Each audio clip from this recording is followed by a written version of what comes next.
Assalamualaikum warahmatullahi wabarakatuh. Di sini kami dari kelompok 5 akan menjelaskan tentang farmakoterapi glaukoma. Sebelumnya, saya akan memperkenalkan anggota kelompoknya terlebih dahulu. Yang pertama, Imas Dian Muning Arum, Nisa Nur Fadilah, Novia Wulandari, Umi Yulifah, Wahyu Catur, dan Yeni Pratiwi. Glaukoma itu berasal dari kata Yunani glaukos yang berarti hijau kebiruan, yang memberikan kesan warna tersebut pada pupil penderita glaukoma. Kelainan mata glaukoma ditandai dengan meningkatnya tekanan bola mata, atrofi saraf optikus, dan mencuutnya lapang pandang. Dalam bola mata terdapat cairan atau aqueous humor yang berfungsi memberikan nutrisi pada organ dalam bola mata.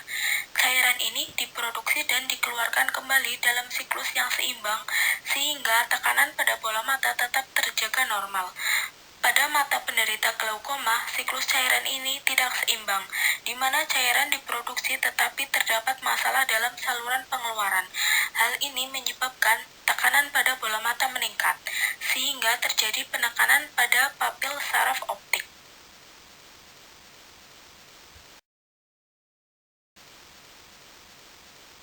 Untuk yang selanjutnya yaitu klasifikasi glaukoma. Yang pertama yaitu glaukoma primer. Glaukoma primer itu terdiri dari yang pertama glaukoma sudut terbuka. Disebut sudut terbuka karena humor aqueous mempunyai pintu terbuka ke jaringan trabekular. Pengaliran dihambat oleh perubahan degeneratif jaringan trabekular, saluran Schlemm, dan saluran yang berdekatan. Gejala awal biasanya tidak ada. Kelainan diagnos dengan peningkatan TO dan sudut ruang anterior normal. Peningkatan tekanan dapat dihubungkan dengan nyeri mata yang timbul.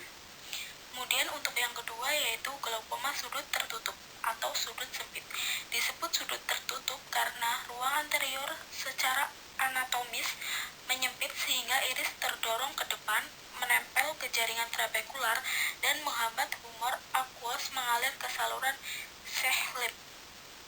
Gejala yang timbul dari penutupan yang tiba-tiba dan meningkatnya TIO dapat berupa nyeri mata yang berat, penglihatan yang kabur, dan terlihat halus.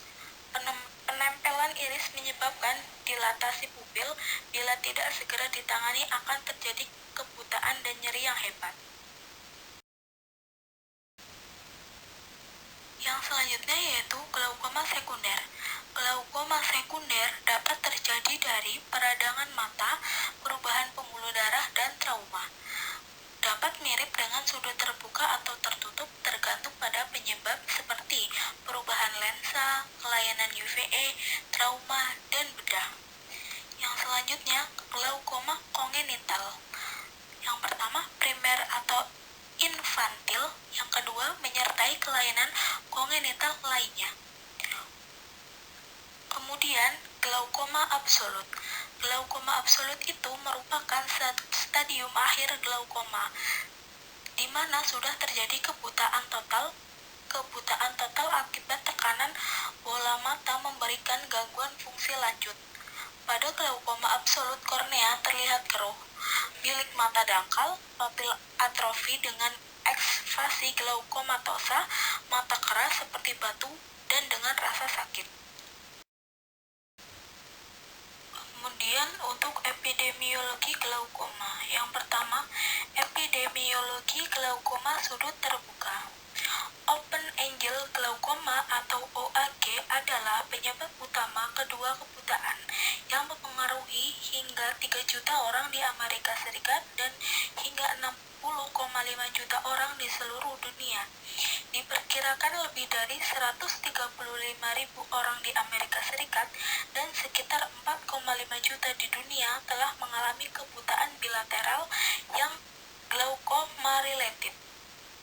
Tingkat prevalensi bervariasi sesuai dengan usia, ras, kriteria diagnostik, dan faktor lainnya. Di Amerika Serikat, OAG terjadi pada 1,5% populasi yang berusia lebih dari 30 tahun, 1,3% kulit putih, dan 3,6% kulit hitam. Data penelitian terbaru juga menunjukkan bahwa prevalensi OAG dan hipertensi okular juga tinggi di antara orang Latin keturunan Meksiko, masing-masing sekitar 4,74% dan 3,56%. Orang yang terkena dampak 20 insiden OAG meningkat dengan bertambahnya usia. Insiden penyakit untuk usia 80 tahun adalah 3% pada orang kulit putih dan 5% hingga 8% pada orang kulit hitam. Kemudian untuk epidemiologi glaukoma sudut tertutup. Insiden CAG bervariasi menurut kelompok etnis dengan insiden yang lebih tinggi pada individu keturunan Cina dan Asia India. Tingkat populasi insiden 1% hingga 4% telah dilaporkan karena tingginya frekuensi CAG di Asia yang padat penduduk. CAG menyumbang sekitar sepertiga dari glaukoma di seluruh dunia. CAG sangat tinggi secara tidak proporsional. Proporsi kebutaan diperkirakan hingga 50% di seluruh dunia. Yang selanjutnya itu etiologi. Yang pertama, etiologi untuk glaukoma sudut terbuka. Penyebab spesifik neuropati optik glaukomatosa saat ini tidak diketahui. Sebelumnya, peningkatan TIO dianggap sebagai satu-satunya penyebab kerusakan. Namun, sekarang diakui bahwa TIO hanya salah satu dari banyak faktor yang terkait dengan perkembangan glaukoma. Peningkatan kerentanan saraf optik terhadap iskemia atau aliran darah yang berkurang atau tidak terregulasi, eksitotoksitas, reaksi autoimun, dan lainnya. Proses fisiologis yang abnormal kemungkinan merupakan faktor kontribusi tambahan. Yang selanjutnya, untuk etiologi glaukoma sudut tertutup. Di Amerika Utara, CAG primer bertanggung jawab atas sebagian kecil glaukoma primer. Saat CAG akut parah terjadi, mungkin perlu dilakukan sebagai keadaan darurat untuk menghindari kehilangan penglihatan. CAG hasil dari penyumbatan mekanik dari trabecular meshwork atau biasanya normal disebabkan oleh iris perifer. Penyumbatan sebagian atau seluruhnya dari meshwork terjadi secara intermiten, berpotensi mengakibatkan fluktuasi ekstrim antara TIO normal tanpa gejala dan TIO sangat tinggi dengan gejala CAG akut. Selanjutnya, ada patofisiologi dari glaukoma. Yang pertama, patofisiologi glaukoma sudut terbuka. Kerusakan saraf optik pada glaukoma sudut terbuka dapat terjadi pada berbagai tekanan intraokular dan laju perkembangannya sangat bervariasi. Pasien dapat menunjukkan tekanan dalam kisaran 20 hingga 30 mmHg atau 2,7 hingga 4,0 kPa selama bertahun-tahun sebelum perkembangan penyakit terlihat di cakram optik atau bidang visual. Kemudian ada patofisiologi dari glaukoma sudut tertutup. Mekanisme peningkatan tekanan intraokular di glaukoma sudut tertutup lebih jelas daripada glaukoma sudut terbuka. Dalam glaukoma sudut tertutup, penyumbatan fisik dari trabecular meshwork hadir.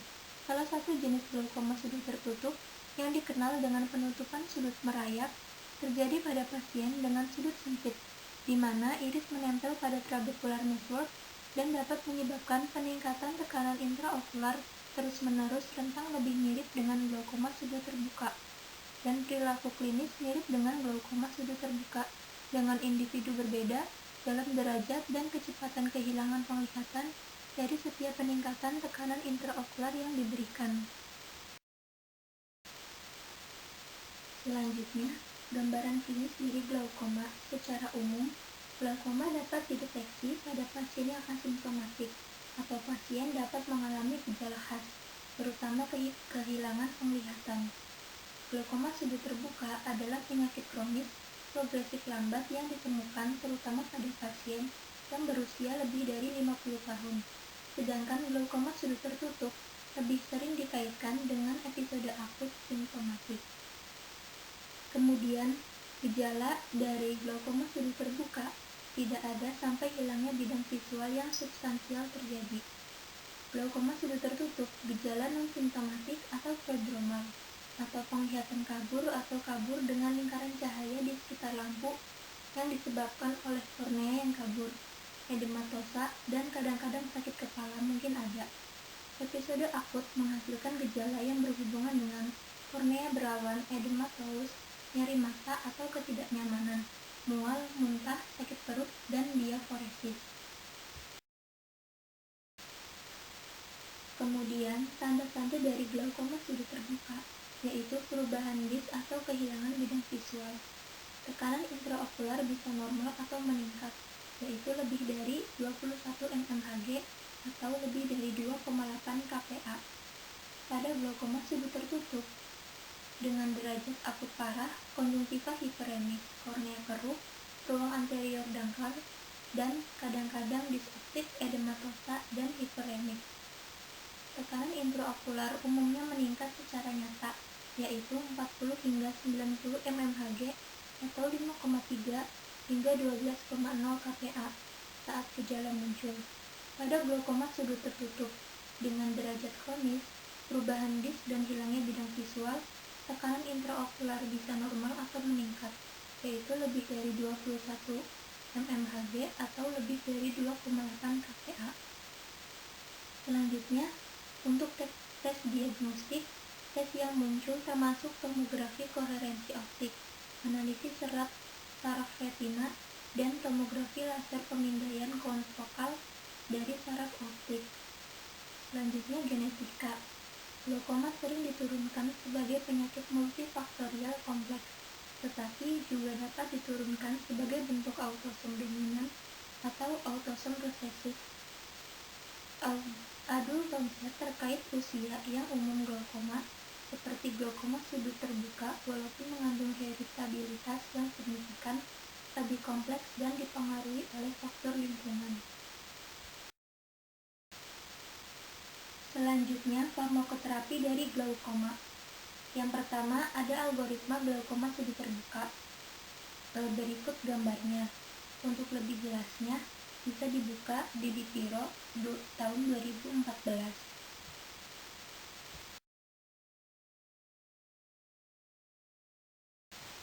Yang selanjutnya ada glaukoma sudut tertutup. Tujuan terapi awal untuk glaukoma sudut tertutup akut dengan tekanan intraokular tinggi adalah pengurangan tekanan intraokular cepat untuk mempertahankan penglihatan dan untuk menghindari iridektomi bedah atau laser pada mata yang hipertensi dan tersumbat. Iridektomi laser atau bedah adalah pengobatan definitif dari glaukoma sudut tertutup atau CAG yang menghasilkan lubang di iris yang memungkinkan aliran humor berair untuk bergerak langsung dari ruang posterior ke ruang anterior, membuka blok dimes trabekular. Terapi obat serangan akut biasanya melibatkan pemberian pilokarpin, agen hiperosmotik, dan inhibitor sekresi seperti beta blocker, alfa agonis analog prostaglandin, atau CAI topikal atau sistemik. Dengan meiosis yang diproduksi oleh pilokarpin, iris perifer ditarik keluar dari meshwork. Meskipun secara tradisional obat pilihan, pilokarpin digunakan sebagai terapi awal masih kontroversial. Miotik dapat memperburuk penutupan sudut dengan meningkatkan blok pupil dan menghasilkan gerakan anterior lensa karena akomodasi yang disebabkan oleh obat. Kami mereview jurnal mengenai glaukoma sudut terbuka. Judul jurnal yang kami review yaitu Persistency with Latanoprost or Tremolol in Primary Open-Angle Glaucoma Suspect dari jurnal American Journal of Ophthalmology. Penulis Gail Scarworth, Gregory Reardon, dan S.C. Mozaffari pada tahun 2004. Tujuan dari jurnal ini yaitu untuk mengevaluasi persistensi farmakoterapi pada penderita glaukoma sudut terbuka primer yang diobati dengan latanoprost dan timolol. Dengan desain retrospektif studi kohort menggunakan database perawatan yang dikelola Ilmu Perawatan sekitar 3 juta anggota dalam pemeliharaan kesehatan komersial, atau organisasi dan organisasi penyedia pilihan, dan dalam rencana risiko Medicare. Metodenya yaitu pada pasien yang berusia 20 tahun atau lebih mulai terapi antara 1 Januari 1997 dan 30 Juni 2002 dengan latanopros atau monoterapi timolol diberikan. Pasien harus terus terdaftar dan tidak menjalani operasi glaukoma pada tahun sebelumnya. Resep indeks diisi dan didiagnosis penderita glaukoma sebelum dan sesudah tanggal indeks. Mengisi ulang resep catatan untuk semua hipotensi okular sampai 30 Juni 2002. Dua ukuran hasil adalah penghentian obat indeks dan penghentian atau perubahan obat indeks. Mengubah terapi jadinya didefinisikan sebagai beralih ke atau menambah hipotensi okular lain. Tingkat penghentian atau perubahan dibandingkan menggunakan model regresi Cox. Untuk hasilnya, secara keseluruhan dari 1.474 pasien memenuhi inklusi kriteria. Latanopros diresepkan untuk 583 pasien, sekitar 40%, dan timolol untuk 891 orang, sekitar 60%. Dibandingkan dengan latanopros, yang diobati dengan timolol, sekitar 39% lebih mungkin untuk berhenti, dan 27% lebih mungkin untuk menghentikan terapi perubahan. Pada 12 bulan, sekitar 39% pasien menerima latanopros dan 25% dari mereka yang diobati dengan timolol tidak menghentikan terapi. Tidak ada penghentian atau perubahan dalam terapi yang terlihat di sekitar 30% dan 18%. Untuk kesimpulannya, studi ini memperbesar persistensi dengan latanopros atau terapi timolol pada penderita glaukoma. Pasien yang diobati dengan latanopros menunjukkan persistensi setidaknya 27% lebih besar daripada pasien yang diobati dengan timolol. Alasan untuk perbedaan dalam persistensi dan efek jangka panjang pada kontrol terapi indeks obat dan biaya perlu studi lebih lanjut dalam uji prospektif. Sekian presentasi dari kelompok kami, kurang lebihnya mohon maaf. Wassalamualaikum warahmatullahi wabarakatuh.